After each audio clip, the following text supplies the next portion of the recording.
Assalamualaikum warahmatullahi wabarakatuh. Selamat datang di channel Berbagi Kisah. Hari ini kita akan menyibak rahasia panjang Kristen Ortodoks, dari ikon dan liturgi megah hingga intrik, politik dan konflik tersembunyi yang jarang diungkap. Lembar demi lembar sejarah akan membuka fakta mencengangkan yang selama ini disembunyikan. Bismillah, mari kita mulai perjalanan ini dan melihat sisi ortodoks yang sesungguhnya.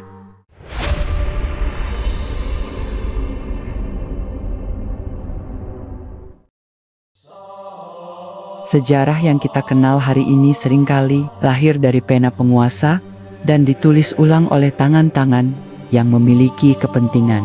Ketika kita berbicara tentang Kristen Ortodoks, banyak yang membayangkan sebuah tradisi kuno yang tak tergoyahkan, sebuah gereja yang menjaga kemurnian ajaran sejak para murid Yesus, atau yang mereka sebut Al-Masih. Semakin dalam kita menelusuri arsip-arsip sejarah dan membandingkannya dengan riwayat yang syahih dari para ulama Ahlus Sunnah wal Jamaah, kita menemukan jejak-jejak mengejutkan bahwa yang disebut Kristen Ortodoks bukanlah warisan murni dari Nabi Isa, putra Maryam, melainkan hasil percampuran politik, teologi, dan kepentingan kekuasaan yang berlapis-lapis.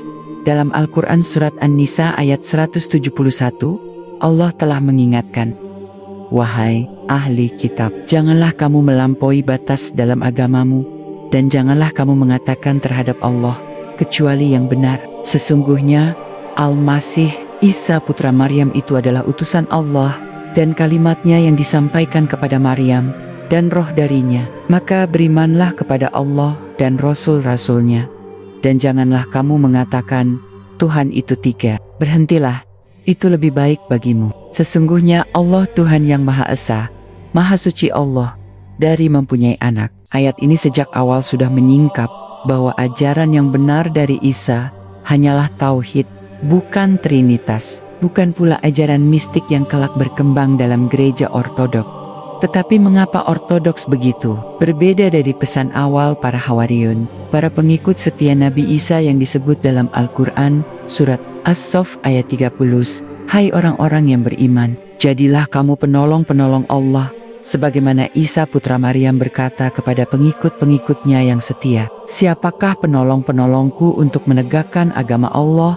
Pengikut-pengikutnya yang setia itu berkata, "Kamilah penolong-penolong agama Allah."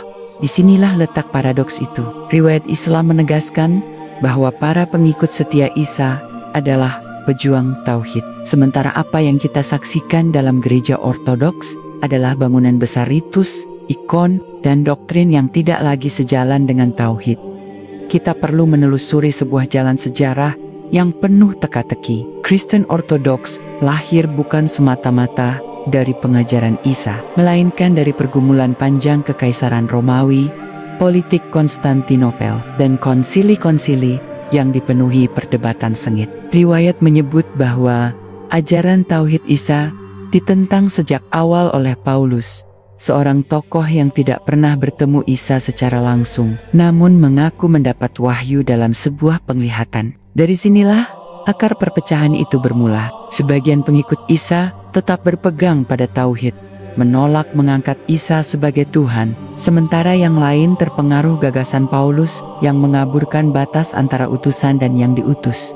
Gereja Ortodoks mengklaim dirinya sebagai yang paling setia pada tradisi kuno. Namun, mari kita lihat bagaimana sejarah menyingkap hal-hal yang jarang dibicarakan. Dalam Konsili Nicaea tahun 325 Masehi, Arius, seorang presbiter dari Alexandria, bersikeras bahwa Isa hanyalah hamba Allah, bukan Tuhan, bukan pula bagian dari kesatuan tiga oknum. Arius menolak keras doktrin keilahian Isa, dan ajarannya didukung oleh banyak uskup dari timur. Riwayat sejarah Kristen sendiri mencatat bahwa ajaran Arius begitu kuat sehingga Kaisar Konstantinus harus turun tangan. Tetapi apa yang tidak banyak diungkap adalah bahwa pandangan Arius sangat dekat dengan tauhid yang ditegaskan dalam Al-Quran. Arius tanpa menyadarinya berada di jalur yang sama dengan apa yang kelak dibawa oleh Nabi Muhammad, penutup para nabi. Namun sejarah mencatat, ajaran Arius dikalahkan bukan karena argumennya lemah, melainkan karena politik. Konsili Nicea bukan forum ilmiah, melainkan arena di mana penguasa menentukan iman resmi kekaisaran. Disinilah akar dari apa yang kelak dikenal sebagai Kristen Ortodoks dibentuk. Mereka menyusun Credo Nicaea yang menegaskan bahwa Isa adalah Tuhan sejati dari Tuhan sejati, sehakikat dengan Bapa. Sejak saat itu, siapapun yang menolak formula ini dianggap sesat. Ajaran Arius dilarang, bukunya dibakar, dan para pengikutnya dikejar-kejar. Mari kita berhenti sejenak. Bukankah mengherankan, jika benar ortodoks adalah ajaran asli Isa, mengapa harus ditegakkan melalui kekerasan, sensor, dan penghapusan? Mengapa suara-suara yang menyerukan tauhid harus dibungkam dengan pedang kekaisaran? Sejarah ortodoks semakin kompleks. Setelah Konstantinopel menjadi pusatnya, gereja ini membangun tradisi yang penuh dengan ikon, liturgi, dan ritual yang bahkan lebih rumit daripada ajaran Isa yang sederhana. Riwayat dari para ulama Aswaja mengingatkan bahwa Isa datang untuk menegakkan hukum Taurat, menghalalkan sebagian yang diharamkan, dan mengingatkan pada tauhid. Tetapi dalam gereja ortodoks, Isa dipuja sebagai pusat liturgi yang penuh simbolisme, patang-patang, gambar-gambar suci, dan doa kepada orang-orang kudus menjadi bagian tak terpisahkan. Inilah yang ditegur Al-Quran dalam surat Al-Maidah ayat 72-73. Sesungguhnya telah kafirlah orang-orang yang berkata, Allah ialah Al-Masih putra Maryam. Sesungguhnya kafirlah orang-orang yang mengatakan sesungguhnya Allah adalah salah satu dari yang tiga. Padahal sekali-kali tidak ada Tuhan selain Tuhan yang Maha Esa. Namun sejarah menyimpan lapisan-lapisan lain yang lebih gelap. Ketika Islam datang pada abad ke-7, pasukan Muslim berhadapan langsung dengan kekuatan Kristen Ortodoks Bizantium. Perang Yarmouk pada tahun 636 Masehi menjadi saksi runtuhnya dominasi Ortodoks di Syam, Palestina, dan Mesir. Dan menariknya, banyak penduduk lokal yang selama berabad-abad dipaksa tunduk pada Ortodoks justru menyambut kaum muslimin sebagai pembebas. Mengapa? Karena mereka sendiri sering ditindas oleh penguasa Ortodok akibat berbeda pandangan teologi. Kaum Koptik di Mesir misalnya, yang menolak definisi konsili Ortodoks, selama berabad-abad dianiaya. Kehadiran Islam justru memberi mereka ruang bernafas. Fakta mencengangkan.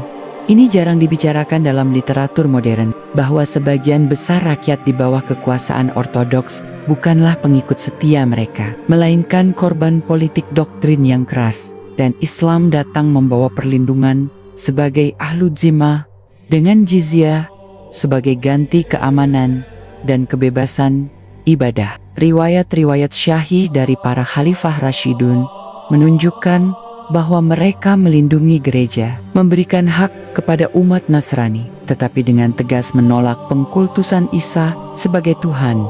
Sejarah Kristen Ortodoks adalah kisah panjang manipulasi iman dan kekuasaan, dan setiap kali kita membuka lembar demi lembar arsipnya, kita menemukan pola yang sama.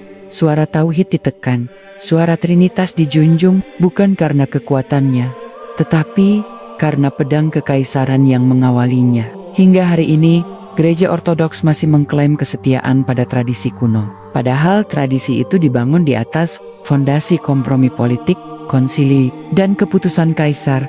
Dan disinilah ketegangan itu semakin terasa. Bagaimana sebuah agama yang mengaku dari Isa bisa menolak tauhid yang diajarkan Isa sendiri? Bagaimana bisa sebuah lembaga yang katanya diwarisi dari murid-murid Isa justru berdiri tegak di atas runtuhnya ajaran tauhid para Hawariyun? Inilah pertanyaan-pertanyaan besar yang jarang disentuh, bahkan dianggap tabu. Sejarah Ortodoks tidak berhenti pada konsili Nicea. Justru dari sinilah perpecahan semakin melebar. Konsili-konsili berikutnya menjadi saksi bagaimana perdebatan teologisis berulang kali dijadikan alat untuk mengukuhkan dominasi politik. Konsili Konstantinopel tahun 381 Masehi menegaskan posisi Roh Kudus sebagai bagian dari Trinitas. Konsili Halcedon tahun 451 Masehi menetapkan bahwa Isa memiliki dua kodrat, ketuhanan dan kemanusiaan, dalam satu pribadi, tetapi keputusan-keputusan ini tidak pernah lahir dari pertemuan hati nurani yang jernih, sebab ia lahir dari pertempuran ide yang disokong oleh kekuatan militer dan kepentingan kekaisaran.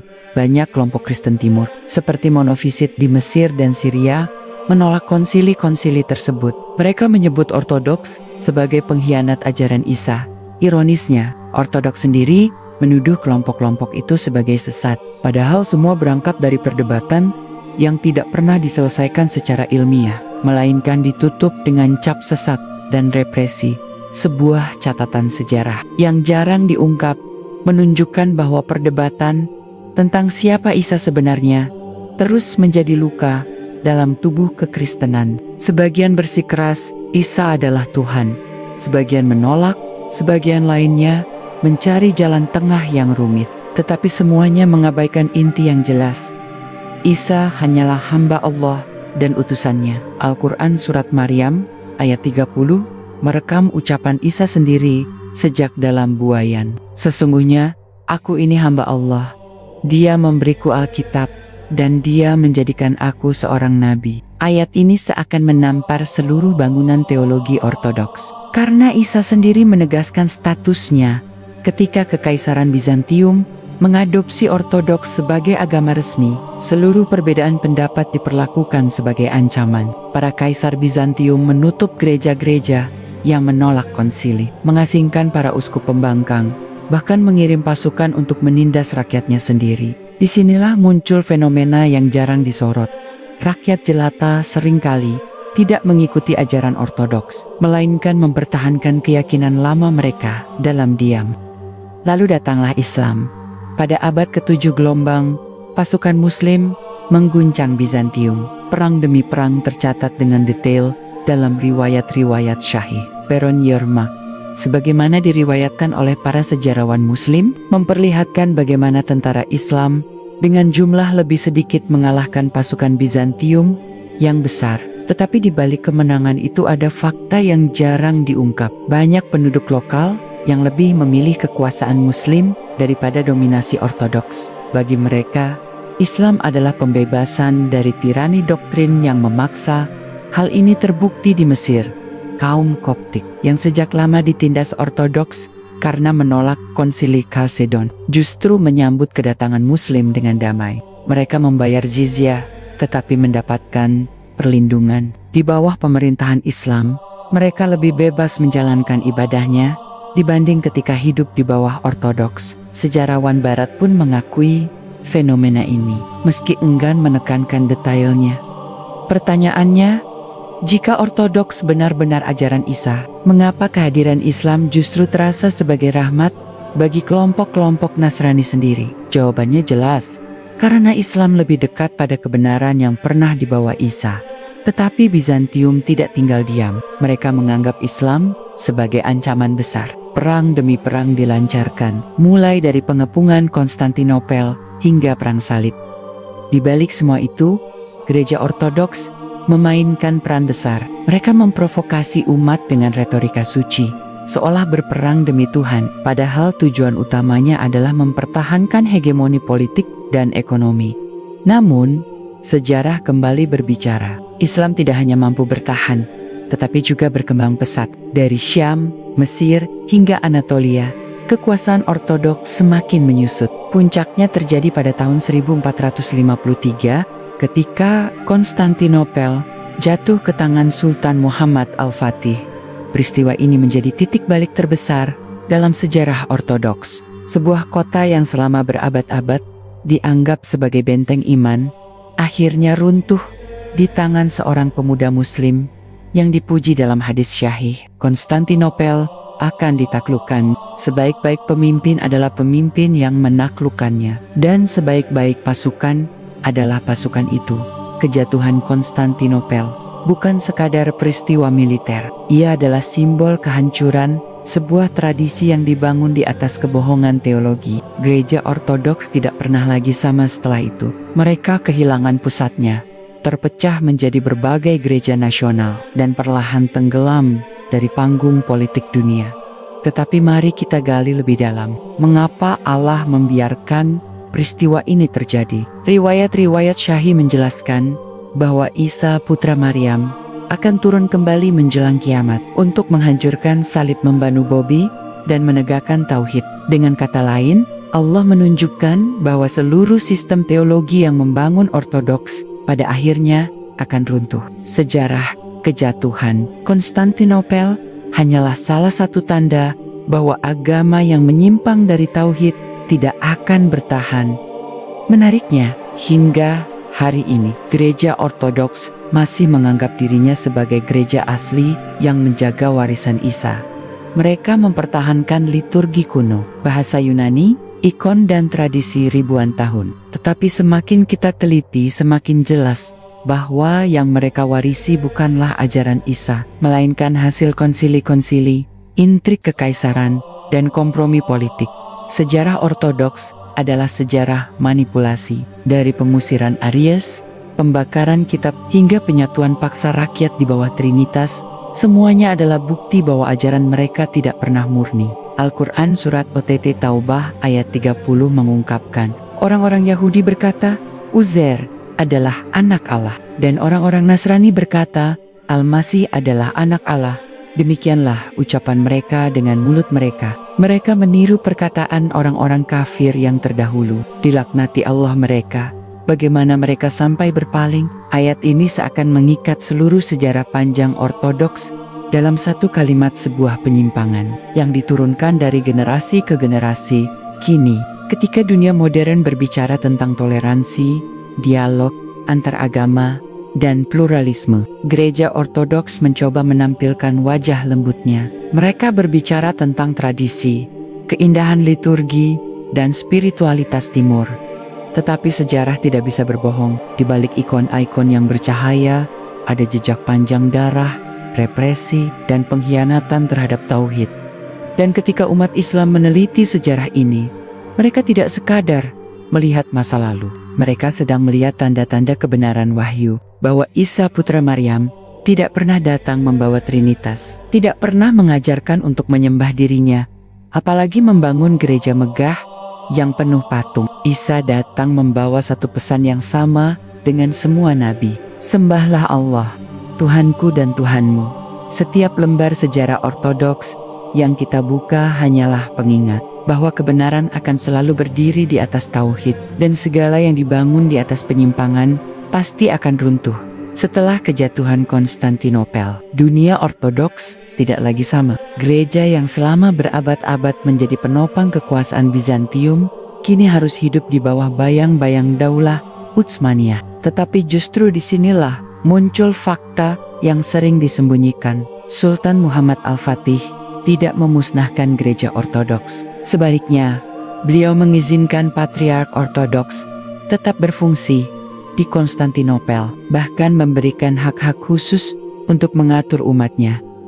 Inilah kontras besar dalam sejarah. Gereja ortodoks yang selama berabad-abad menindas kelompok Kristen lain dan menolak perbedaan, justru mendapatkan perlindungan dari seorang penguasa muslim. Fenomena ini bukanlah kebetulan. Ia sejalan dengan sabda Nabi Muhammad SAW bahwa umat Islam adalah umat yang adil, membawa rahmat bagi semesta. Perlindungan terhadap umat Nasrani di bawah kekuasaan Islam adalah bukti nyata bahwa tauhid bukanlah ancaman, melainkan jaminan keadilan.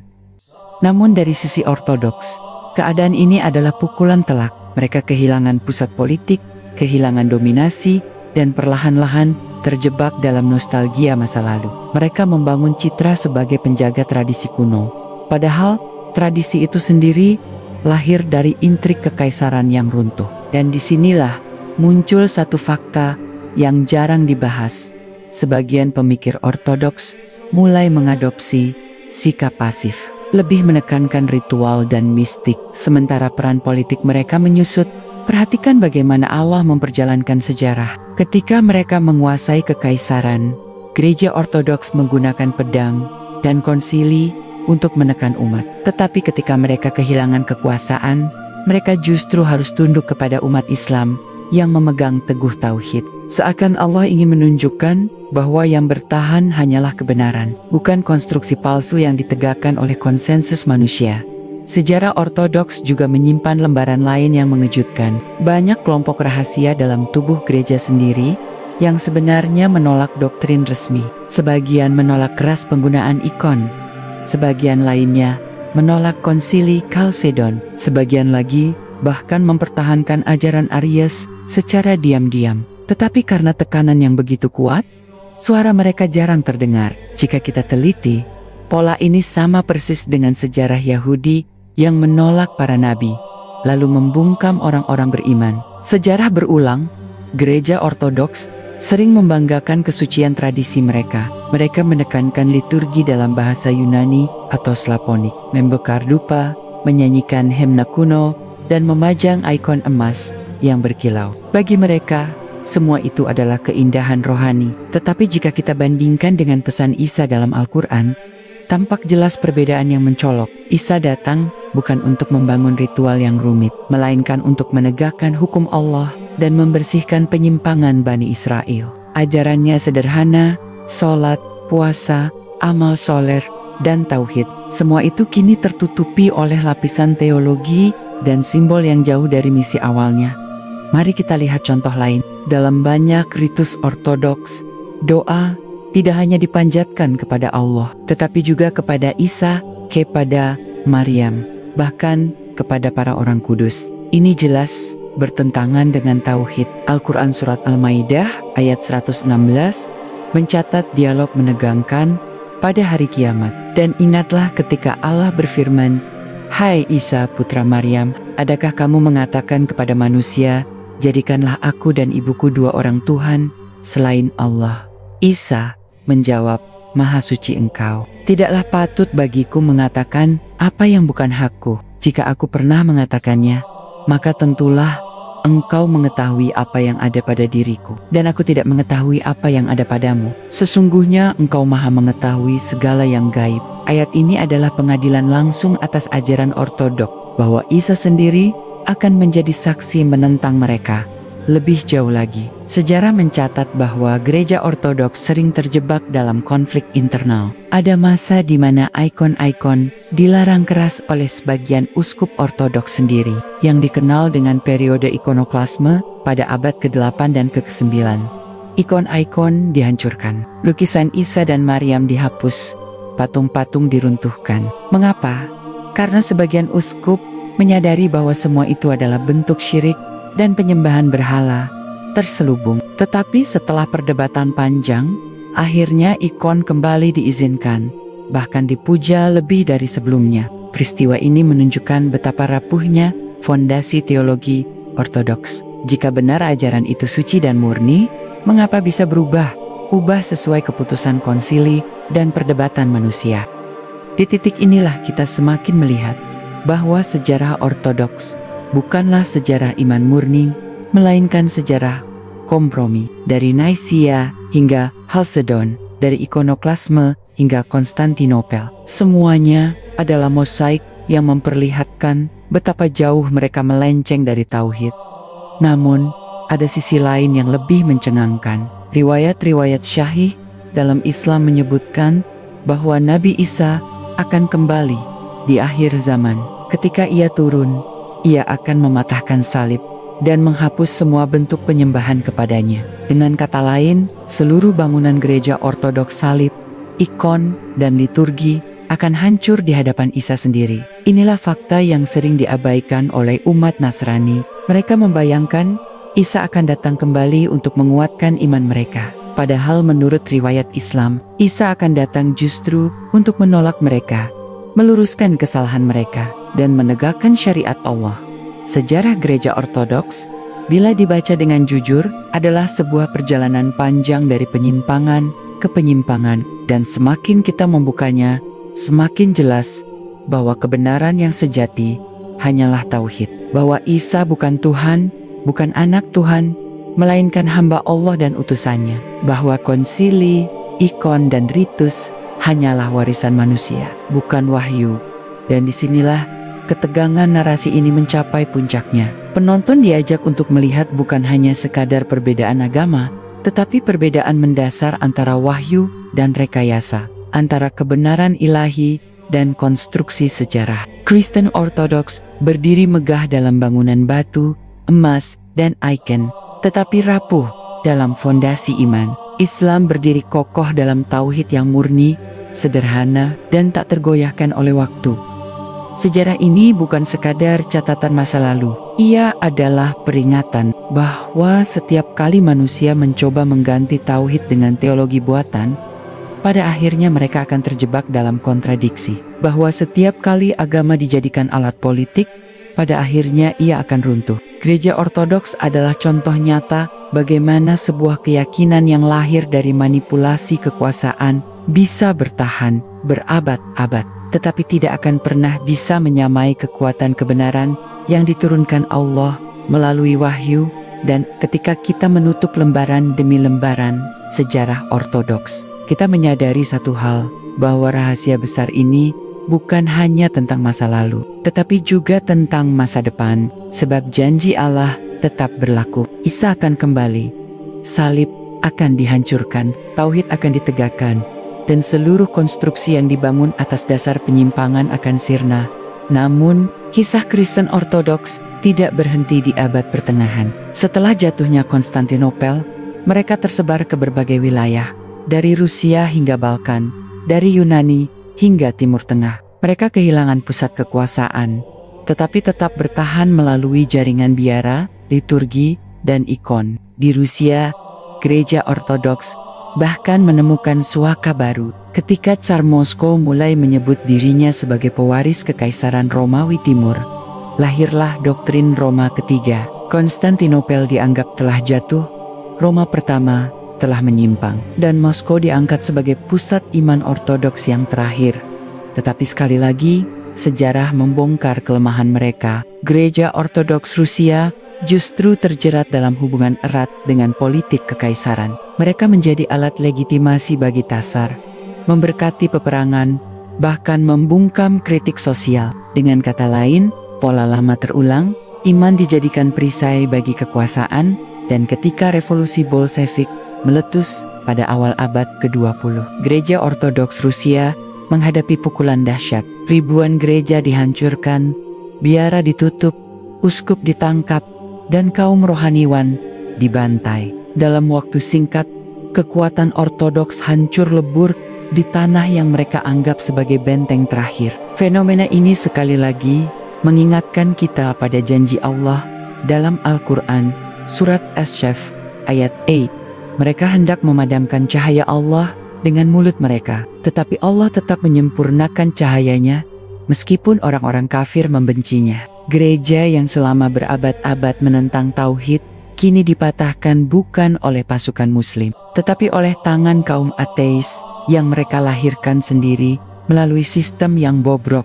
Namun, berbeda dengan Islam yang terus bangkit meski berulang kali ditekan, Ortodoks tidak mampu memulihkan kekuatannya. Mereka memang bertahan, tetapi hanya sebagai bayangan masa lalu.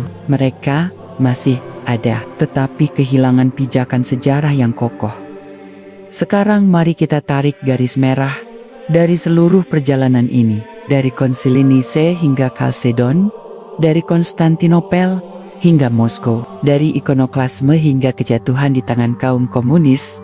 Semuanya menunjukkan pola yang sama, bahwa gereja Ortodoks berdiri di atas konstruksi manusia, bukan wahyu Allah. Jika benar ajaran mereka berasal dari Isa, mengapa harus ditegakkan melalui konsili dan kekaisaran? Jika benar mereka mewarisi iman para Hawariun, mengapa ajaran Aries yang lebih dekat pada tauhid justru dibungkam? Jika benar ikon-ikon mereka adalah lambang kesucian, mengapa sebagian dari mereka sendiri pernah menghancurkannya? Pertanyaan-pertanyaan ini mengguncang fondasi mereka, dan jawabannya selalu kembali pada satu titik, bahwa ajaran asli Isa adalah tauhid, bahwa semua yang datang setelahnya hanyalah distorsi, bahwa Kristen Ortodoks, betapapun kunonya, tidak pernah benar-benar menjaga warisan Isa, melainkan hanya menjaga warisan konsili.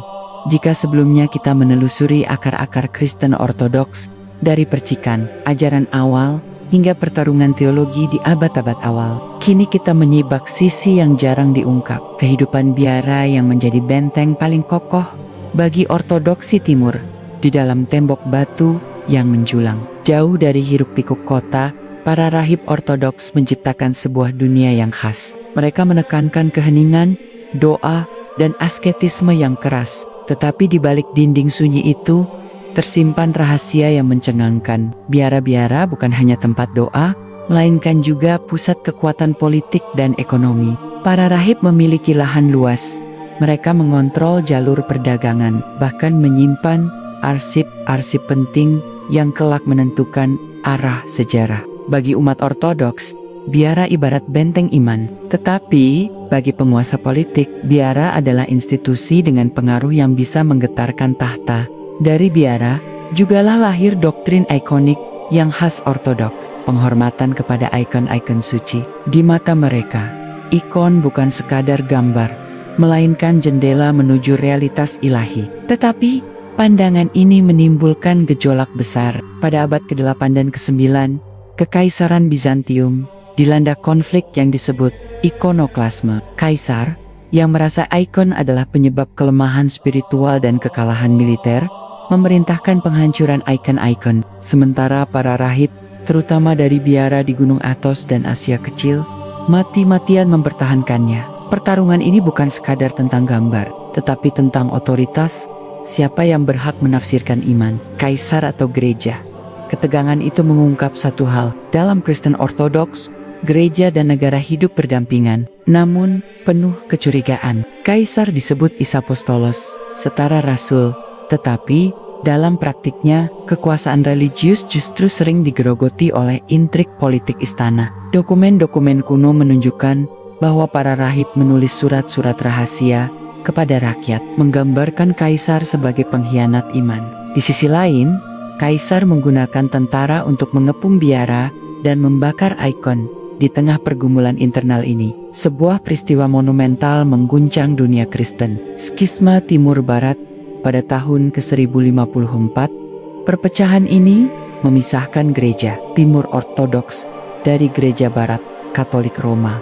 Di balik narasi resmi yang sering disederhanakan, tersimpan cerita yang lebih dalam. Perselisihan bukan hanya soal teologi, tetapi juga perebutan dominasi. Roma menambahkan kata filioque dalam pengakuan iman, menegaskan bahwa Roh Kudus keluar dari Bapa dan Putra. Sementara Ortodoks menolaknya karena hanya dari Bapa.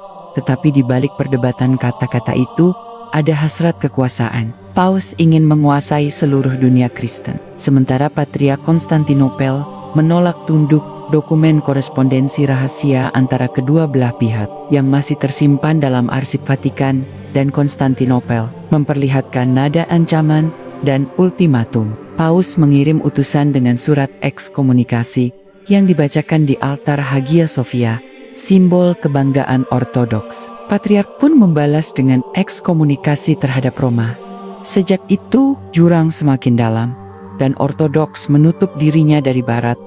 Namun, sejarah tidak berhenti di sana. Perjumpaan Ortodoks dengan dunia Islam membuka lembaran baru. Ketika pasukan Muslim memasuki wilayah timur, mereka menemukan umat Kristen Ortodoks yang terpecah, tetapi juga kaya tradisi. Di banyak wilayah, umat Ortodoks mendapatkan perlindungan lebih baik di bawah kekuasaan Islam dibandingkan di bawah penindasan Latin Katolik. Catatan ulama Ahlus Sunnah wal Jamaah menyebutkan bagaimana umat Kristen Timur, termasuk Ortodoks, lebih menghormati umat Islam ketimbang gereja Barat. Hubungan ini terlihat nyata ketika umat Ortodoks di Timur menyambut Sultan Muhammad Al-Fatih dengan doa dan harapan. Karena kejatuhan Konstantinopel tahun 1453 justru menyelamatkan mereka dari hegemoni Barat. Sejak saat itu, Kristen Ortodoks hidup berdampingan dengan Islam di bawah Kesultanan Utsmani. Patriark Konstantinopel bahkan diangkat sebagai kepala komunitas Ortodoks dengan otoritas penuh atas umatnya, sesuatu yang tidak pernah diberikan penguasa Latin.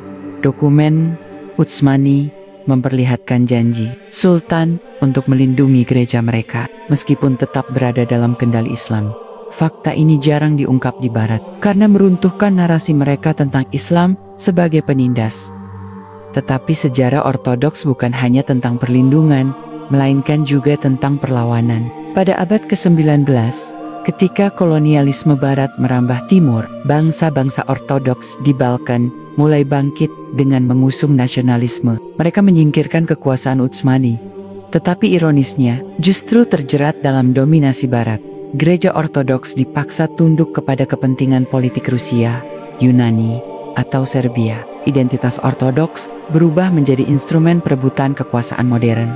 Hari ini, jika kita menelusuri lebih jauh, Ortodoks masih berdiri sebagai salah satu denominasi Kristen terbesar, tetapi tetap terpecah. Mereka menyebut dirinya sebagai gereja yang setia pada iman para rasul. Namun sejarah panjang menunjukkan bahwa perjalanan mereka dipenuhi intrik, konflik, dan kompromi. Dari biara yang sunyi hingga istana megah, dari ikon yang dihancurkan hingga ditinggikan, dari ekskomunikasi Roma hingga perlindungan Utsmani. Semua itu membentuk wajah Ortodoks yang penuh misteri.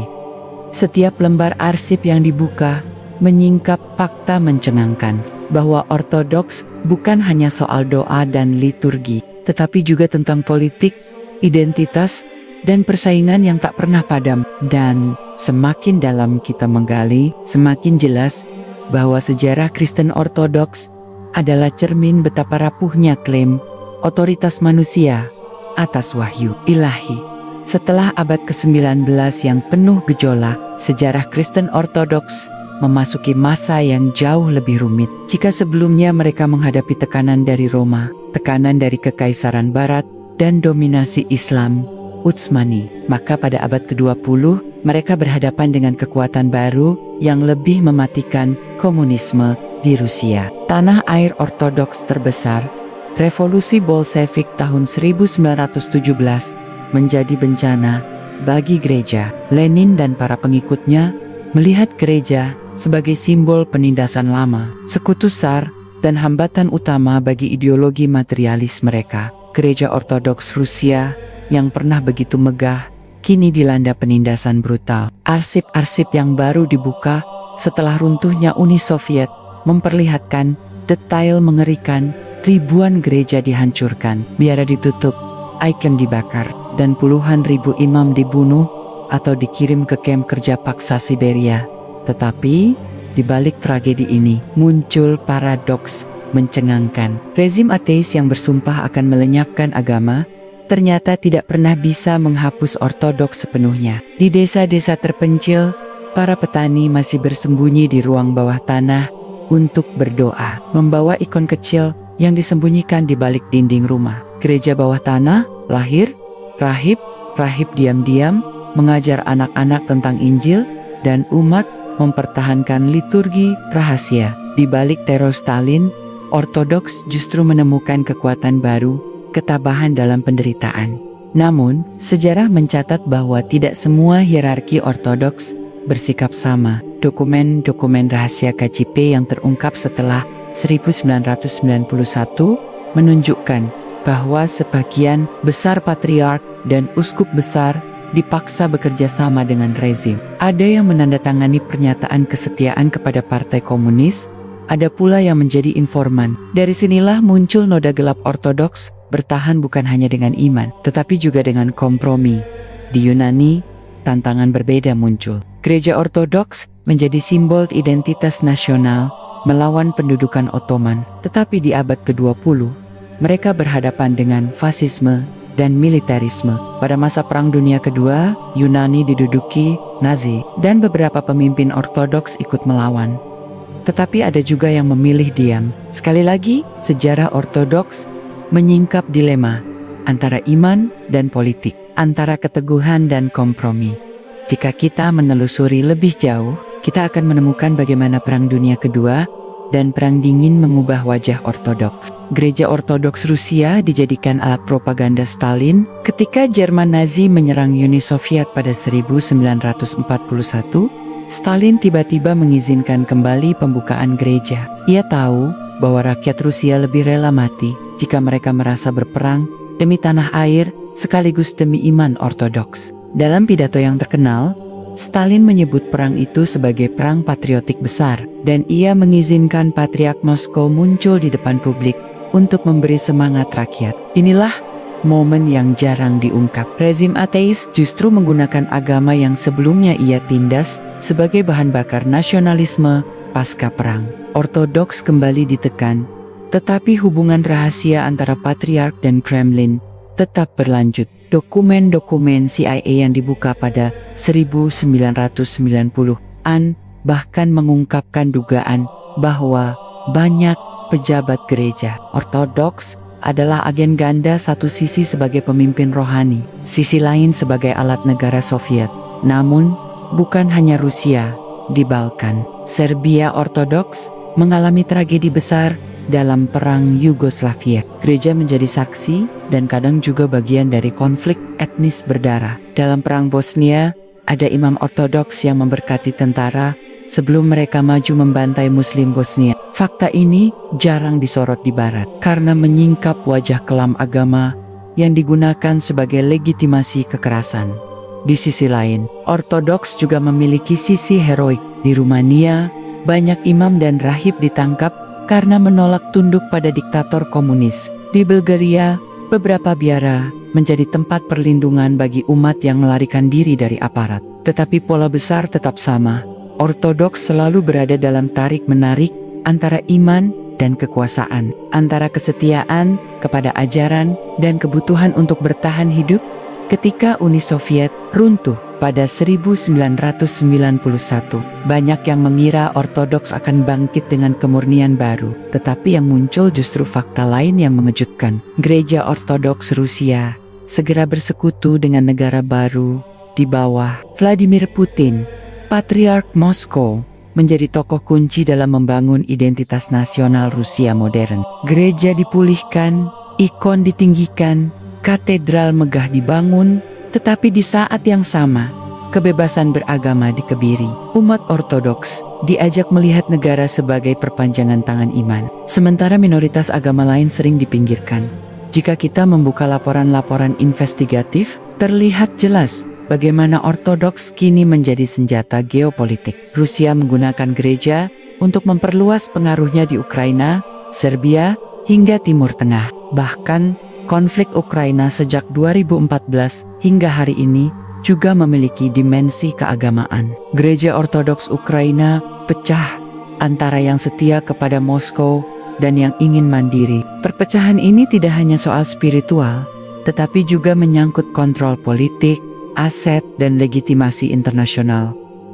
Semakin dalam kita menyelami sejarahnya, semakin jelas pola yang terbentuk. Kristen Ortodoks bukanlah sekadar sebuah denominasi yang menjaga liturgi kuno. Ia adalah institusi yang terus-menerus berada di persimpangan antara kesetiaan kepada ajaran asli dan tuntutan kekuasaan. Dari ikon yang dipertahankan dengan darah, dari biara yang menjadi benteng iman, dari ekskomunikasi Roma hingga kompromi dengan Kremlin, Ortodoks adalah sejarah panjang tarik ulur yang tak pernah usai dan yang lebih mencengangkan. Jika kita membaca catatan ulama Ahlus Sunnah wal Jamaah, kita menemukan bahwa semua perjalanan ini hanya menegaskan kebenaran Al-Quran.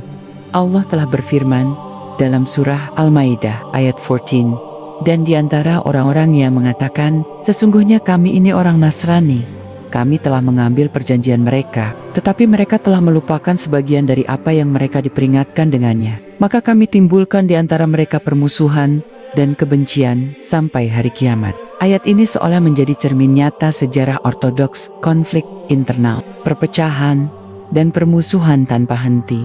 Dari abad ke abad, hingga hari ini, sejarah Kristen Ortodoks adalah sejarah yang penuh misteri dan paradok. Dari luar tampak kokoh dengan liturgi agung dan ikon-ikon suci, tetapi dari dalam dipenuhi dengan luka, kompromi, dan persaingan. Sejarah ini bukan sekadar kisah tentang agama, tetapi juga tentang manusia, tentang ketamakan, ketakutan, dan ambisi yang menyusup ke dalam tembok-tembok biara. Dan semakin jauh kita membuka arsip-arsip rahasia itu, semakin kita melihat bahwa kebenaran wahyu tidak pernah bisa ditutupi oleh manipulasi manusia. Setelah runtuhnya Uni Soviet, sejarah Kristen Ortodoks tidak berhenti pada kebangkitan di Rusia saja. Diaspora Ortodoks yang sejak abad ke-19 sudah tersebar ke Amerika, Eropa Barat, dan Timur Tengah kini mulai memainkan peran baru. Mereka mendirikan gereja-gereja di New York, London, Paris, dan Sydney. Dari luar, gereja-gereja itu tampak sekadar pusat liturgi bagi komunitas imigran. Tetapi di balik itu, ada dinamika yang lebih dalam. Ortodoks sedang mencari identitas baru di dunia global yang sekuler. Di Amerika Serikat, misalnya, Jewish Ortodoks mencoba menampilkan dirinya sebagai penjaga tradisi asli. Kristen yang tidak tersentuh modernisasi Barat, mereka menekankan liturgi kuno, doa dalam bahasa Yunani atau Slavonik, dan ikon-ikon bercahaya. Namun, penelitian menunjukkan bahwa di balik klaim kesucian itu, mereka tetap terbelah oleh loyalitas. Ada gereja Ortodoks yang tunduk pada Moskow, ada yang berada di bawah Konstantinopel, ada pula yang memisahkan diri untuk menunjukkan kemandirian. Perselisihan ini menunjukkan pola yang sama seperti yang sudah terjadi sejak berabad-abad. Permusuhan dan perpecahan yang tak kunjung selesai di Eropa, terutama di Yunani dan Serbia. Ortodoks menghadapi tantangan lain, sekularisasi. Generasi muda meninggalkan gereja, memilih gaya hidup Barat yang bebas. Para pemimpin Ortodoks mencoba melawan dengan menekankan identitas nasional dan tradisi. Tetapi di saat yang sama, mereka juga kerap terjebak dalam skandal keuangan, politik, bahkan moral. Dokumen investigatif di Yunani menunjukkan adanya kasus korupsi besar yang melibatkan uskup-uskup Ortodoks dalam pengelolaan tanah gereja. Fakta ini mengguncang kepercayaan umat, memperlihatkan jurang antara kesucian yang diklaim dan kenyataan yang terjadi. Namun, yang paling menarik adalah bagaimana Ortodoks berhubungan dengan dunia Islam di era kontemporer. Di Timur Tengah, umat Kristen Ortodoks hidup berdampingan dengan umat Islam selama berabad-abad, terutama di Suriah, Lebanon, Palestina, dan Mesir. Di banyak tempat, mereka justru lebih dekat dengan komunitas Muslim daripada dengan Katolik atau Protestan. Di Suriah, misalnya, gereja Ortodoks menjadi sekutu pemerintah dalam menghadapi intervensi asing. Di Palestina, banyak Ortodoks berdiri bersama umat Islam melawan penjajahan Israel. Fakta-fakta ini jarang muncul di media Barat karena meruntuhkan narasi benturan peradaban. Tetapi hubungan ini tidak selalu mulus. Ada pula momen ketika Ortodoks menjadi bagian dari konflik. Di Irak pasca invasi Amerika, banyak umat Kristen Ortodoks yang menjadi korban kekerasan sektarian, dan sebagian besar akhirnya melarikan diri. Di Mesir, komunitas Ortodoks Koptik menghadapi diskriminasi dan serangan, meskipun mereka adalah salah satu gereja tertua di dunia. Semua ini memperlihatkan betapa rapuhnya posisi Ortodoks di tengah geopolitik modern. Di tingkat global, Kristen Ortodoks semakin jelas digunakan sebagai instrumen politik. Rusia, di bawah Vladimir Putin, menampilkan gereja Ortodoks sebagai wajah spiritual kebangkitan nasional. Patriark Moskow kerap berdiri di samping presiden, memberkati tentara sebelum perang, atau menyetujui kebijakan negara. Pada perang Ukraina, misalnya, gereja Ortodoks Rusia mendukung agresi Moskow dengan dalih melindungi umat Ortodoks. Padahal, di sisi lain, gereja Ortodoks Ukraina menyatakan kemerdekaan dari Moskow dan justru menentang perang itu. Pertarungan ini memperlihatkan bahwa ikon dan liturgi bukan lagi sekadar urusan rohani, melainkan senjata ideologis. Jika kita membuka dokumen rahasia yang dibocorkan oleh lembaga intelijen Barat, terlihat jelas bahwa Rusia menggunakan jaringan gereja Ortodoks di luar negeri untuk memengaruhi politik lokal. Di Serbia, Montenegro, bahkan di Yunani, gereja Ortodoks diduga menjadi saluran pengaruh Moskow. Fakta ini menunjukkan kesinambungan sejarah sejak masa Bizantium. Ortodoks selalu berada di persimpangan antara iman dan kekuasaan.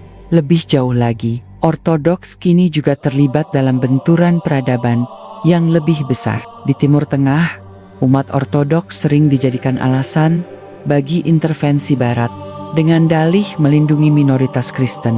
Padahal, kenyataannya banyak komunitas Ortodoks lebih nyaman hidup di bawah pemerintahan Muslim dibandingkan berada di bawah kontrol Barat. Catatan ulama klasik. Ahlus Sunnah wal Jamaah sudah lama mencatat hal ini. Umat Nasrani Timur cenderung lebih adil kepada umat Islam dibandingkan umat Nasrani Barat.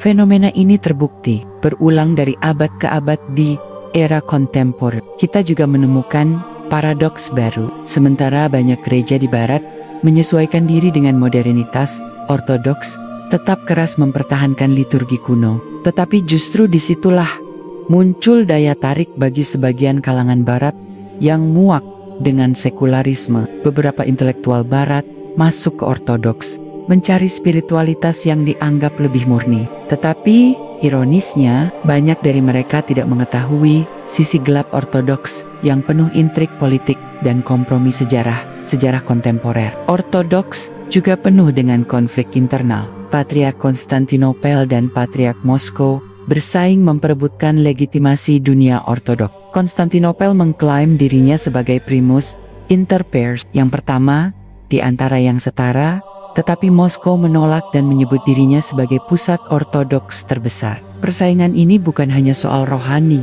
melainkan juga tentang kekuasaan, aset, dan pengaruh global. Dan di balik semua ini, jika kita kembali kepada Al-Quran, kita menemukan kebenaran yang konsisten. Surah Al-Maidah ayat 82 menegaskan, sesungguhnya kamu dapati orang-orang yang paling keras permusuhannya terhadap orang-orang yang beriman ialah orang-orang Yahudi dan orang-orang musyrik, dan sesungguhnya kamu dapati yang paling dekat persahabatannya dengan orang-orang yang beriman ialah orang-orang yang berkata, sesungguhnya kami ini orang Nasrani. Ayat ini seakan menjelaskan realitas sejarah ortodoks yang lebih dekat dengan umat Islam dibandingkan gereja Barat. Meskipun tetap penuh kontradiksi dan konflik internal, sejarah Kristen ortodoks di era modern memperlihatkan kesinambungan pola yang sudah terbentuk sejak berabad-abad lalu.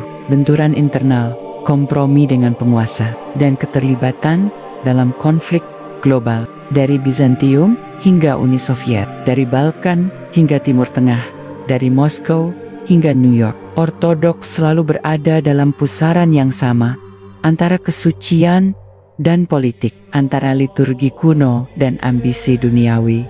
Dan semakin jauh kita membuka lembaran ini, semakin jelas bahwa ortodoks bukan sekadar gereja dengan katedral megah dan ikon bercahaya, tetapi sebuah institusi yang syarat rahasia, intrik, dan pergulatan yang terus berlanjut hingga hari ini. Kini kita berada di masa di mana dunia ortodoks menghadapi tantangan yang lebih kompleks dibandingkan abad-abad sebelumnya. Globalisasi, migrasi, besar-besaran, arus informasi digital, hingga perubahan geopolitik dunia. Semuanya mengguncang sendi-sendi gereja yang pernah tampak tak tergoyahkan. Di satu sisi, ortodoks berusaha menampilkan diri sebagai benteng terakhir tradisi Kristen kuno. Liturgi mereka tetap dijalankan dalam bahasa-bahasa kuno. Pakaian liturgi tetap sama seperti 1000 tahun lalu, dan ikon-ikon tetap dijunjung tinggi. Tetapi di sisi lain, mereka menghadapi kenyataan baru. Dunia yang semakin sekuler, generasi muda yang meninggalkan gereja, serta politik global yang menggunakan ortodoks sebagai alat legitimasi. Mari kita lihat Rusia. Di bawah Vladimir Putin, ortodoks dijadikan simbol kebangkitan nasional. Setiap pembangunan gereja megah diumumkan sebagai tanda bahwa Rusia kembali pada akar spiritualnya. Tetapi di balik propaganda itu, ada fakta yang jarang diungkap. Tingkat kehadiran umat dalam liturgi sangat rendah. Sebagian besar rakyat Rusia mengaku ortodoks hanya sebagai identitas budaya, bukan iman yang hidup. Para peneliti menyebut fenomena ini sebagai ortodoksi nominal agama yang lebih banyak menjadi simbol politik daripada keyakinan rohani. Di Timur Tengah, ortodoks menghadapi situasi yang jauh lebih sulit. Perang Syria, konflik Palestina, dan invasi Irak meninggalkan luka mendalam. Banyak komunitas ortodoks terpaksa melarikan diri, dan diaspora mereka di Eropa semakin besar. Namun, yang menarik, dalam banyak kesempatan, mereka justru menemukan solidaritas dengan umat Islam di Palestina. Misalnya, umat ortodoks berjuang bersama Muslim melawan penjajahan Israel. Di Lebanon, umat ortodoks menjadi bagian dari dinamika politik yang rumit, tetapi tetap menjaga kedekatan historis dengan komunitas Muslim. Fakta-fakta ini sekali lagi mengingatkan pada ayat Al-Quran yang menegaskan bahwa Nasrani Timur lebih dekat dengan umat Islam dibandingkan kelompok lain. Namun, ancaman baru bagi Ortodoks justru datang dari dalam. Perpecahan antara Patriark Moskow dan Patriark Konstantinopel terus membara. Di Ukraina, umat Ortodoks pecah menjadi dua, sebagian loyal kepada Moskow, sebagian lagi mengakui otoritas Konstantinopel. Konflik ini tidak hanya merusak kesatuan rohani, tetapi juga menyalakan api peperangan yang nyata. Banyak pengamat menilai, perang Ukraina bukan hanya perang geopolitik, tetapi juga perang gereja. Di Balkan, situasinya tak kalah genting. Gereja Ortodoks Serbia dan Montenegro sering dituduh terlibat dalam politik nasionalis yang mengobarkan konflik etnis. Skandal demi skandal muncul. Perebutan lahan gereja, campur tangan negara, hingga tuduhan korupsi. Semua ini membuat wajah Ortodoks semakin retak.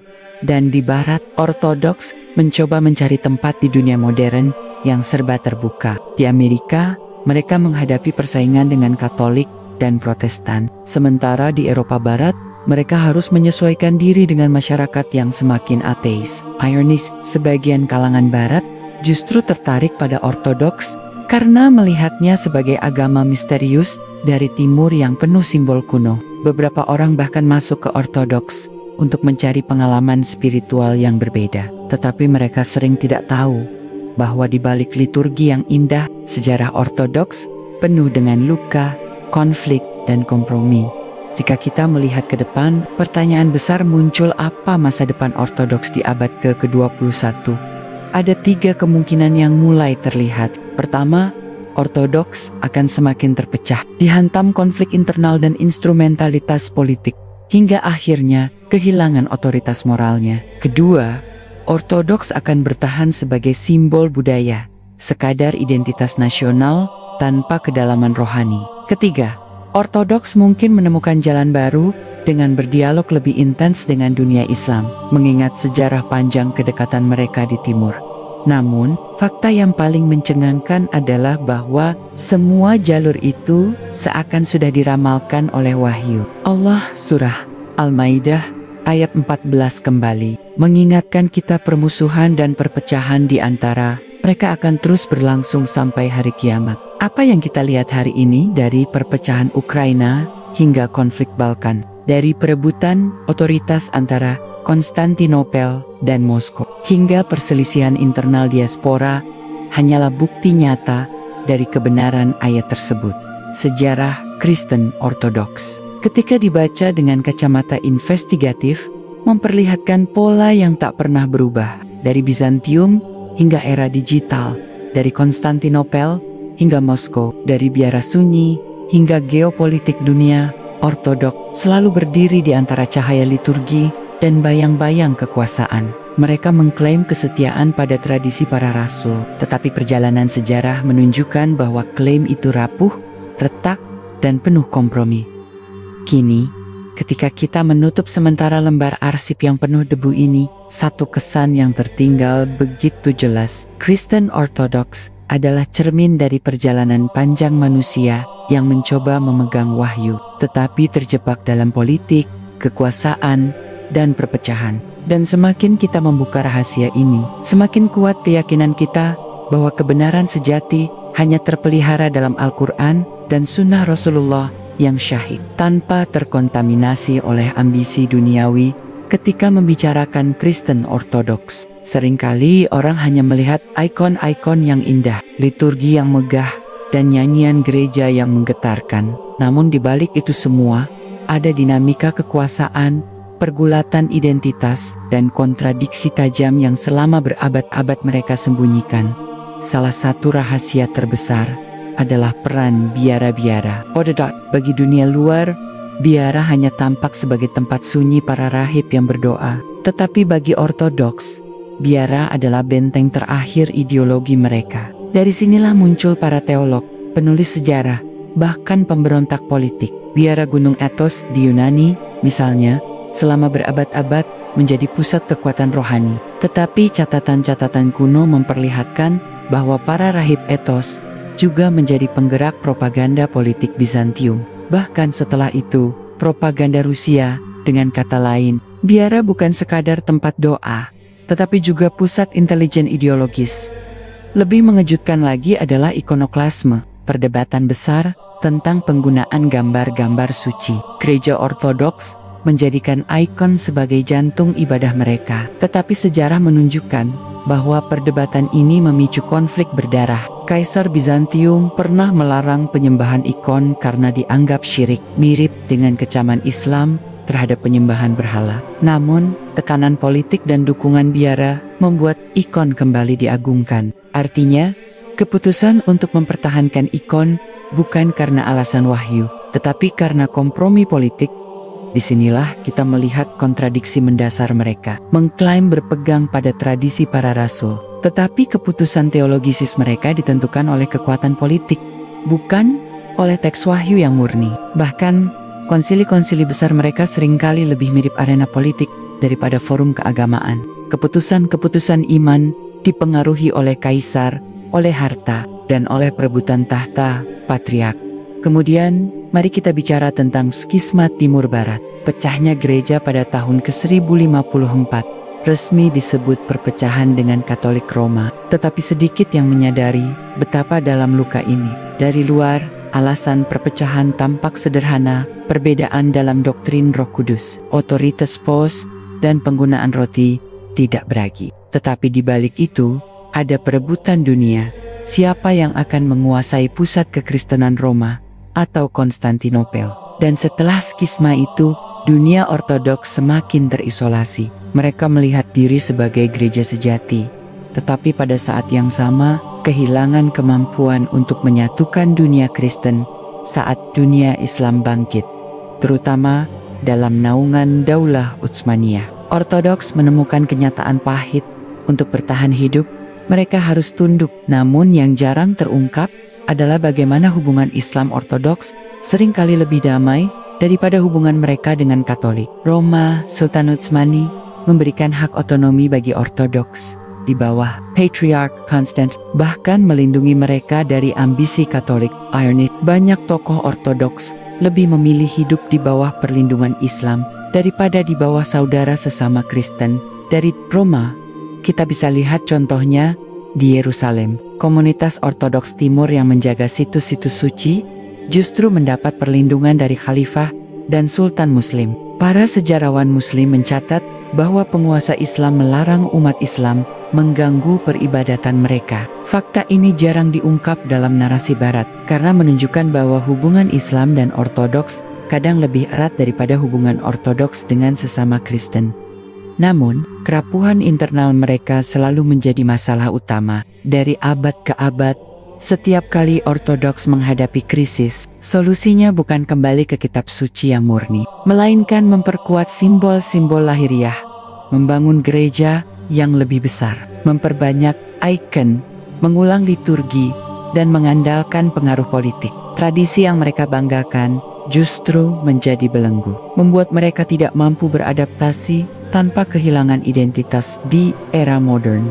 Kerapuhan itu terlihat jelas. Di Ukraina, gereja terbelah bukan karena wahyu, tetapi karena politik. Di Rusia, Ortodoks dijadikan alat legitimasi rezim, sementara iman rakyatnya kosong. Di Timur Tengah, mereka tercerai-berai, kehilangan tanah, dan sebagian memilih migrasi besar-besaran. Di Barat, mereka terjebak antara mempertahankan identitas kuno dan menyesuaikan diri dengan dunia yang serba sekuler. Muncullah fakta yang lebih dalam, Kristen Ortodoks tidak pernah benar-benar bersatu. Mereka sering menyebut diri satu gereja, tetapi kenyataannya adalah federasi longgar dari gereja-gereja nasional. Judea, Rusia, Yunani, Serbia, Bulgaria, Rumania semuanya mengklaim sebagai bagian dari ortodoksi. Bahkan doa dan liturgi mereka berbeda bahasa, dan kadang-kadang saling mengucilkan. Al-Quran telah mengisyaratkan ini dengan tegas dalam surah Al-Maidah ayat ke-15, bahwa mereka akan terus hidup dalam perpecahan dan permusuhan, dan sejarah Ortodoks menjadi saksi paling nyata. Setiap abad menghadirkan retakan baru, dan setiap retakan melahirkan luka baru. Namun, ada satu hal yang paling mengejutkan. Di balik semua perpecahan itu, masih ada sekelompok teolog ortodoks yang dengan jujur mengakui bahwa kitab suci mereka tidak lagi murni. Mereka tahu bahwa Injil yang ada sekarang adalah hasil konsili, seleksi, dan kompromi politik. Tetapi suara-suara ini ditekan, disembunyikan, dan tidak pernah diumumkan secara luas. Mereka yang bersuara sering disebut bidah dan dikucilkan.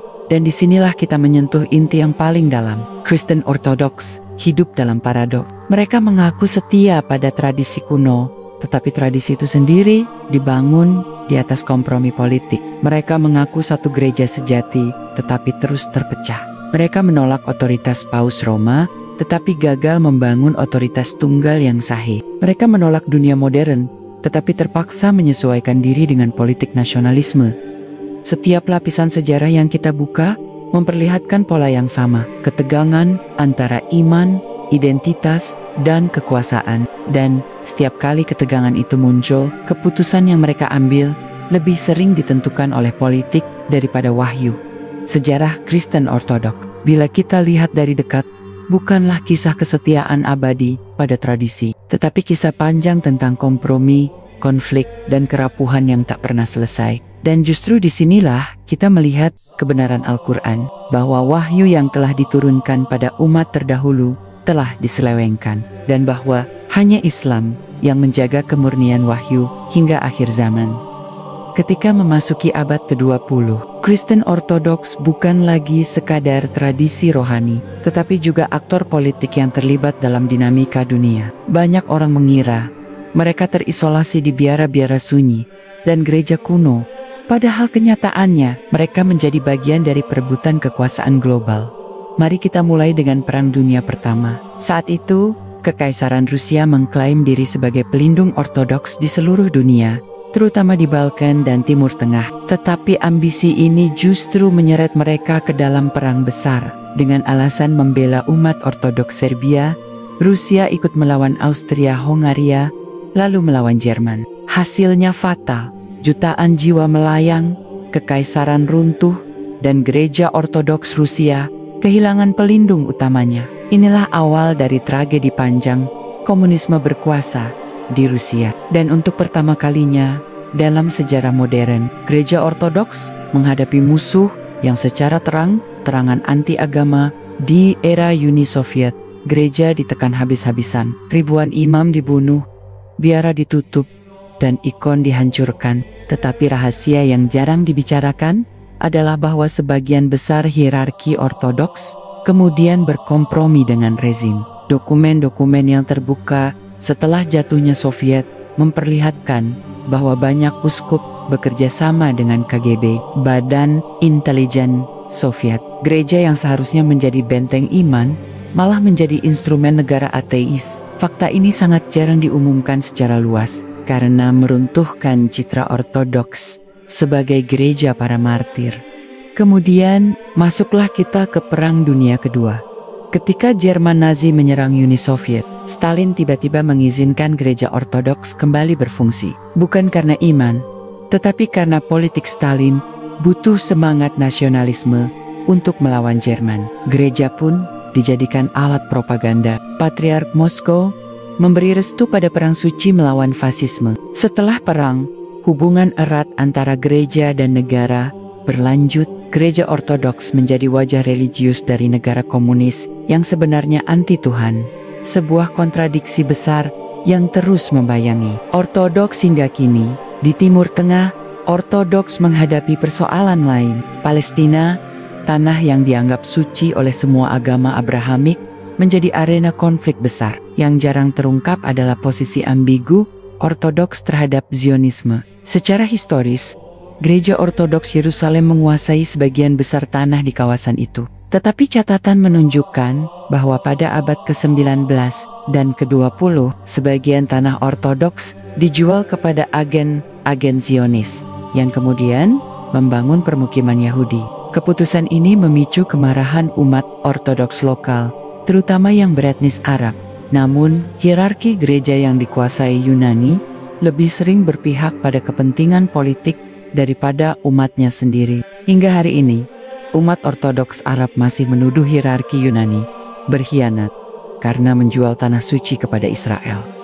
Ironisnya, dalam konflik Israel-Palestina, umat Ortodoks Arab sering berdiri seiring dengan umat Islam melawan penjajahan Zionis. Tetapi suara mereka jarang terdengar di media barat karena lebih sering ditutupi oleh narasi Katolik Roma atau Protestan evangelis. Padahal, fakta ini sekali lagi menegaskan kebenaran Al-Quran bahwa sebagian Nasrani lebih dekat kepada Muslim karena mereka memiliki pendeta yang jujur dan tidak menyombongkan diri di Eropa Timur. Kejatuhan komunisme pada akhir abad ke-20 membawa kebangkitan Ortodoks. Gereja kembali dibuka, ikon dipulihkan, dan liturgi dijalankan secara terbuka. Tetapi kebangkitan itu tidak murni rohani, ia erat terkait politik nasionalisme. Di Rusia, Ortodoks dipakai sebagai simbol kebangkitan imperialisme. Di Serbia, Ortodoks terlibat dalam konflik etnis di Bosnia dan Kosovo, bahkan dituduh memberi restu pada genosida. Di Yunani, Ortodoks ikut memainkan peran dalam politik nasional yang penuh korupsi. Semua ini memperlihatkan pola yang sama setiap kali Ortodoks bangkit. Ia bangkit bukan karena wahyu, melainkan karena kekuasaan.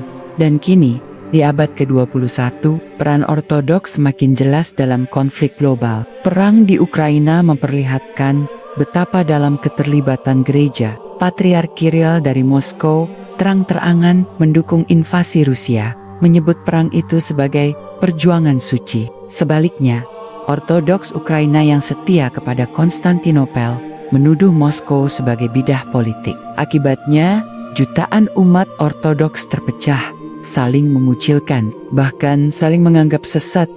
Fakta yang paling mencengangkan adalah bahwa perpecahan ini bukanlah peristiwa baru, melainkan pengulangan sejarah yang telah diramalkan oleh wahyu Allah.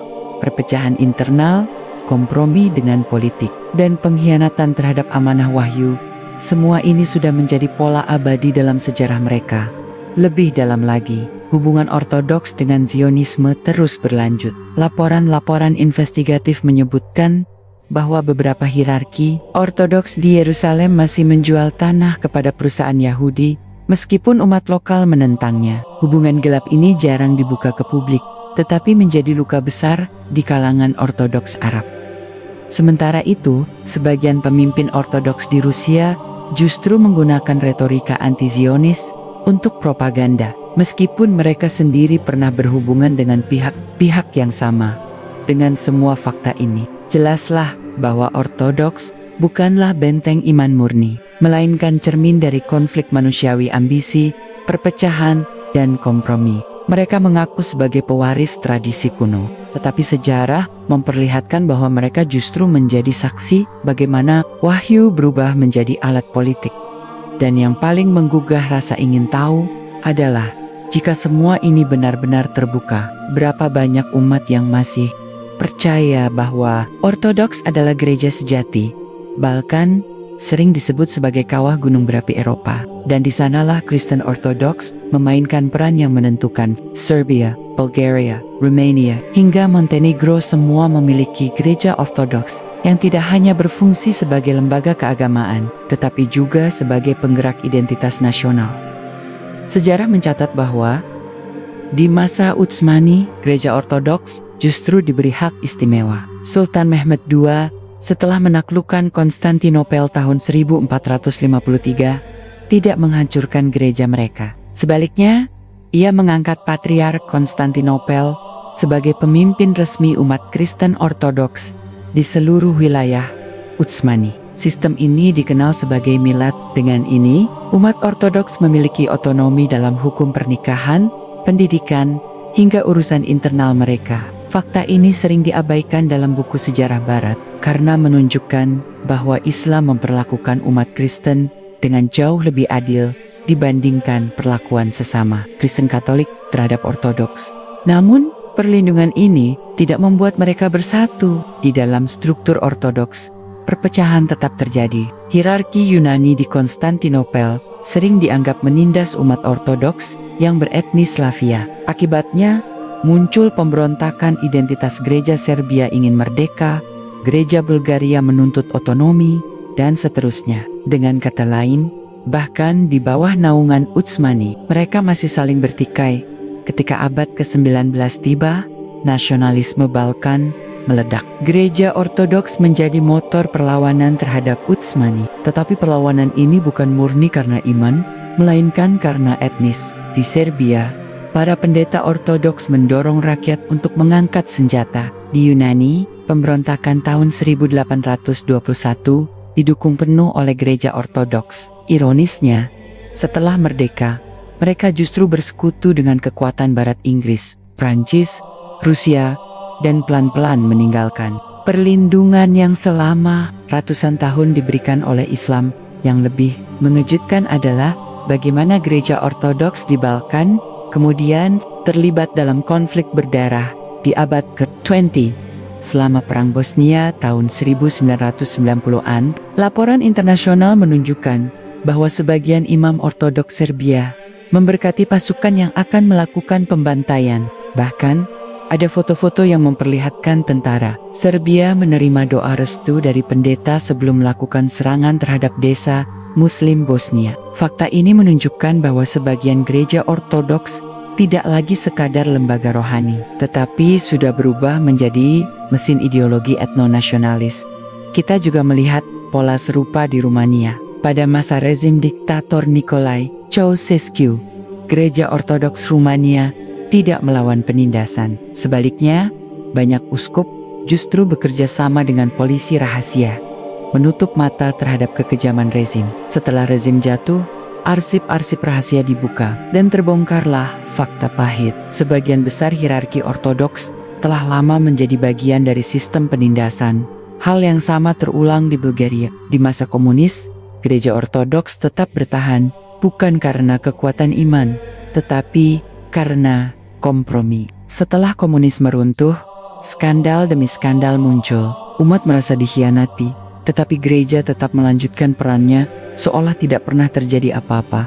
Jika kita tarik benang merah, pola yang muncul sangat jelas. Kristen Ortodoks, dimanapun mereka berada, selalu menampilkan wajah ganda, satu sisi liturgi yang indah, ikon yang memukau, dan nyanyian gereja yang sakral. Tetapi di sisi lain, persekutuan dengan penguasa, kolaborasi dengan rezim, bahkan keterlibatan dalam konflik etnis berdarah. Lebih jauh lagi, hubungan mereka dengan dunia Islam di masa Utsmani juga memperlihatkan hal yang jarang dibuka. Banyak umat Ortodoks sebenarnya lebih memilih berada di bawah kekuasaan Utsmani daripada berada di bawah Katolik Roma. Sebab, sejarah menunjukkan bahwa Katolik memaksa konversi, sementara Islam memberi ruang. Tetapi hierarki Yunani yang menguasai patriarkat sering menyalahgunakan kekuasaan itu, memungut pajak tinggi, bahkan menindas sesama Ortodoks dari etnis lain. Inilah paradoks yang menghancurkan persatuan mereka dari dalam. Dan ketika Utsmani melemah, Barat masuk dengan tipu daya. Nasionalisme Ortodoks di Balkan diarahkan untuk melawan Islam. Padahal, selama ratusan tahun, mereka justru dilindungi oleh Islam. Fakta ini menjadi salah satu ironi sejarah paling besar. Kekuatan yang melindungi mereka, akhirnya mereka khianati. Sementara kekuatan yang pernah menindas mereka, akhirnya mereka jadikan sekutu. Hari ini, sisa-sisa luka itu masih terlihat. Di Kosovo, gereja-gereja Serbia menjadi simbol klaim tanah, sementara umat Muslim Albania dianggap musuh. Di Bosnia, ingatan tentang pembantaian yang dilakukan dengan restu sebagian imam Ortodoks masih hidup di hati umat Islam. Dan di Timur Tengah, umat Ortodoks Arab masih merasa ditinggalkan oleh hierarki Yunani yang lebih memilih kompromi dengan Zionis. Semua ini membuat satu hal semakin jelas. Kristen Ortodoks bukanlah monolit yang teguh, tetapi mosaik yang retak-retak, penuh paradoks, perpecahan, dan kontradiksi. Dan justru disitulah kita melihat keabsahan firman Allah dalam Al-Quran, bahwa umat Nasrani akan terus hidup dalam perpecahan dan permusuhan sampai datangnya hari kiamat. Kita terus mengoyak lapisan-lapisan sejarah yang belum banyak tersentuh. Kali ini menyorot bagaimana gereja Ortodoks menempatkan dirinya dalam arus politik regional akhir ini. Perang Soraya, hubungan rumit dengan Iran dan Turki, dan sikap gereja terhadap kebangkitan gerakan Islam kontemporer. Saya akan mengurai fakta, kontradiksi, dan dinamika yang sering disamarkan di balik pernyataan resmi dan liturgi megah, agar narasi tetap tajam, investigatif, dan membuka rasa ingin tahu ketika perang Suriah meletus. Seluruh peta sosial politik Timur Tengah goyah. Komunitas Ortodoks di Suriah yang selama berabad-abad menjadi bagian tak terpisahkan dari mozaik agama di negeri itu, mendapati dirinya di persimpangan maut antara bertahan di tanah leluhur, tunduk pada rezim yang represif, atau mengungsi ke barat. Di belakang citra seremonial gereja-gereja yang tetap menyala di kota-kota yang hancur, ada pengambilan keputusan yang bernilai politik tinggi. Patriarkat Yerusalem serta otoritas ortodoks setempat harus menegosiasikan keselamatan umatnya dengan pelbagai aktor bersenjata, rezim pusat, milisi lokal, sponsor regional, dan aktor asing. Investigasi lokal dan kesaksian para pengungsi mengungkap pola yang mengganggu sebagian pendeta dan pemimpin gereja memilih bekerja sama dengan rezim demi mempertahankan hak-hak institusi gereja, akses ke situs suci, perlindungan aset, dan jaminan keselamatan untuk sebagian umat. Sebagian lain terpaksa bertahan dalam diam atau menjadi mediator rahasia antara komunitas Kristen dan komando setempat untuk mencegah pembantaian. Di medan ini tak ada jawaban bersih. Tindakan untuk menyelamatkan sedikit jiwa sering dipersepsikan sebagai kolaborasi oleh pihak lain. Tindakan menentang rezim sering berakhir dengan penganiayaan atau pembakaran gereja di level regional. Hubungan Ortodoks dengan Iran memperlihatkan dinamika real politik yang rumit. Iran, sebagai kekuatan Syiah regional, tidak membentuk agenda agama Ortodoks secara doktrinal, tetapi kepentingan geopolitik membuka ruang persekutuan pragmatis, perlindungan komunitas Kristen tertentu, koordinasi di medan perang, melawan aktor-aktor asing, hingga negosiasi hak-hak tempat ibadah. Beberapa patriarkat lokal menerima bantuan kemanusiaan melalui jalur yang dikendalikan oleh sekutu Iran. Beberapa lagi menolak keras hubungan semacam itu demi menjaga kredibilitas di mata umat yang mayoritas Sunni, atau demi hubungan baik dengan negara tetangga. Hasilnya jejak-jejak hubungan yang cenderung tersembunyi, penuh perhitungan, dan mudah disalah-tafsirkan sebagai dukungan politik. Sementara itu, hubungan Ortodoks dengan Turki adalah kronik, ambivalen berlapis sejarah. Negara yang menaklukkan Konstantinopel itu kini menjadi tuan bagi banyak warisan Ortodoks, situs-situs suci, wacana hukum waris, bahkan administrasi komunitas. Di satu sisi, kebijakan Turki modern menunjukkan pragmatisme, pelestarian bangunan bersejarah, penyusunan regulasi yang mengatur kepemilikan tanah gereja, dan kadang upaya simbolik mengembalikan beberapa hak-hak historis. Di sisi lain, kontrol negara terhadap institusi keagamaan membuat hierarki Ortodoks harus memainkan permainan diplomasi yang rapuh, menegosiasikan otoritas spiritual, sementara tunduk pada aturan negara yang sekuler otoriter. Di balik itu, ada rumor mengenai tekanan politik, penyitaan lahan, dan intervensi dalam penunjukan pejabat gerejawi, isu-isu yang jarang terlihat di pemberitaan arus utama dalam menghadapi kebangkitan gerakan Islam modern, baik versi politik Islam yang terorganisir maupun gelombang kebangkitan sosial religius. Reaksi Ortodoks terpecah.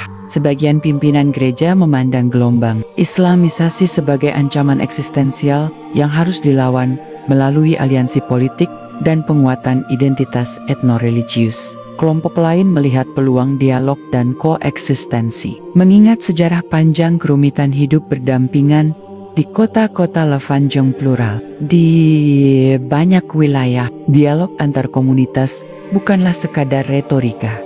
Ada prakarsa bersama menyelamatkan situs bersejarah, aksi kemanusiaan lintas agama, dan perlindungan umat minoritas. Namun sisi gelapnya tetap nyata ketika identitas agama dikapitalisasi untuk tujuan politik. Gereja mudah dimobilisasi menjadi alat legitimasi kekuasaan kaum nasionalis atau otoritarian.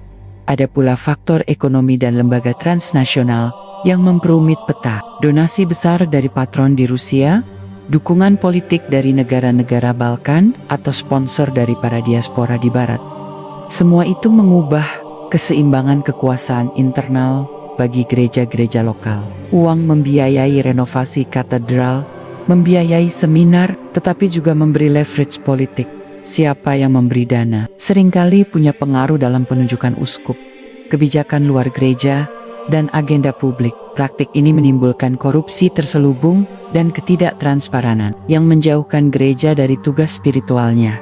Lebih jauh lagi, era digital membuka ranah baru konflik dan rekonsiliasi. Media sosial menjadi arena perebutan narasi, klaim historis, tuduhan kolaborasi, maupun dokumentasi kekejaman lalu tersebar cepat. Satu video pemberkatan milisi di sebuah biara bisa memicu gelombang protes internasional. Satu posting tentang penjualan tanah gereja bisa mengguncang loyalitas umat. Gereja Ortodoks seringkali tertinggal dalam pengelolaan narasi, struktur hierarkis yang lamban, budaya keterbukaan yang rendah, dan kecenderungan untuk menutup aib internal, memperbesar ruang bagi manipulasi informasi. Beberapa skenario terkuak. Di satu skenario, Ortodoks terus dimanfaatkan sebagai instrumen geopolitik oleh negara-negara besar. Gereja menjadi jaringan lunak soft power dalam pertarungan wilayah, sebuah alat untuk memperluas pengaruh, mengamankan minoritas yang proksi, dan memetakan loyalitas.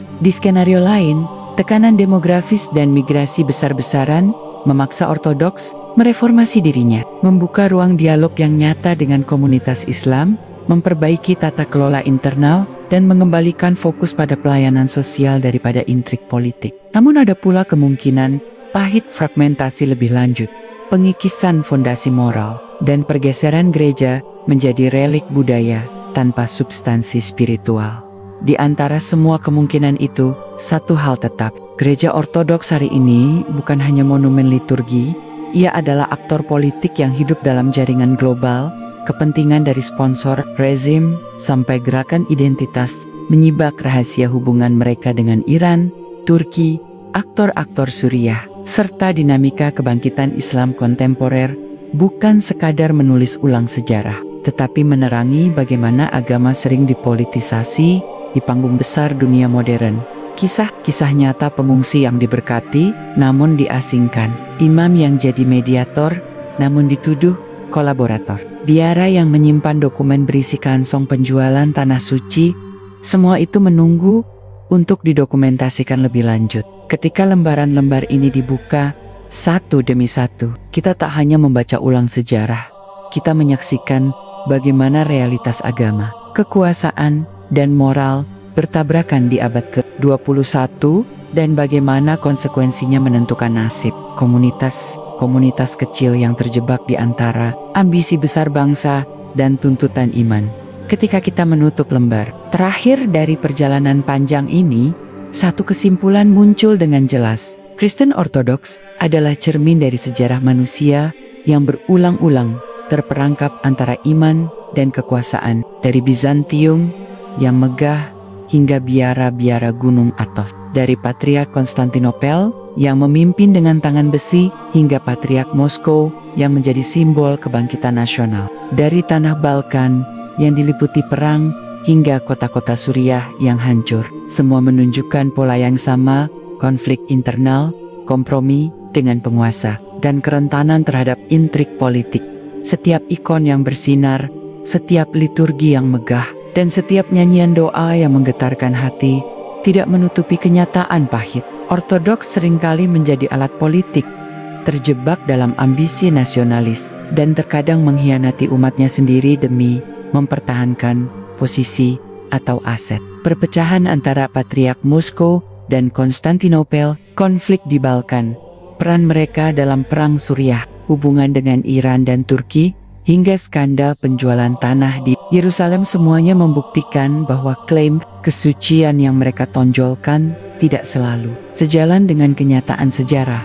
Namun, paradoks terbesar muncul dalam hubungan mereka dengan umat Islam di banyak wilayah Timur Tengah. Ortodoks justru hidup berdampingan dengan damai bersama Muslim, dan kadang bekerja sama untuk melindungi tempat-tempat suci. Fakta ini sering disembunyikan karena meruntuhkan narasi benturan peradaban yang dibangun oleh Barat.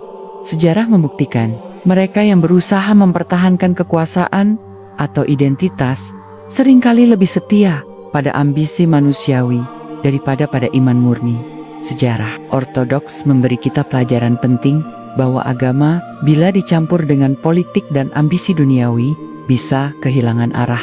Namun juga memperlihatkan bahwa sebagian umat yang jujur dan berpegang pada ajaran tetap mempertahankan integritas spiritual meskipun berada di tengah intrik dan konflik. Ayat Al-Quran dalam surah Al-Maidah ayat 14 menegaskan hal itu.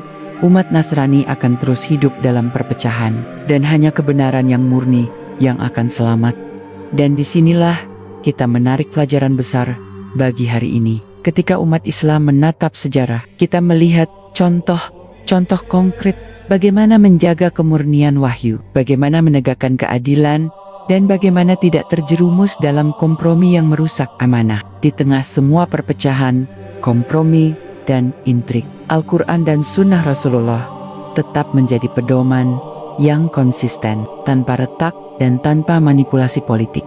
Sejarah Kristen Ortodoks dengan seluruh kontroversi dan rahasianya mengajarkan kita satu hal: kebenaran tidak selalu berada pada yang tampak megah dan bersinar. Kadang kebenaran tersembunyi di balik dokumen lama, di balik sejarah yang jarang dibicarakan, dan di balik pengakuan iman yang dipolitisasi. Menyelidikinya memberi kita pemahaman mendalam tentang hubungan agama, kekuasaan, dan manusia, sebuah pelajaran yang tak ternilai bagi siapa saja yang ingin memahami dunia dan sejarahnya secara objektif. Demikianlah perjalanan kita menyibak rahasia panjang Kristen Ortodok dari Bizantium hingga konflik kontemporer, dari biara sunyi hingga medan perang, dari ikon yang bersinar hingga intrik politik yang tersembunyi. Semoga narasi ini membuka mata, menumbuhkan rasa ingin tahu, dan memberi pemahaman baru tentang sejarah yang sering disembunyikan.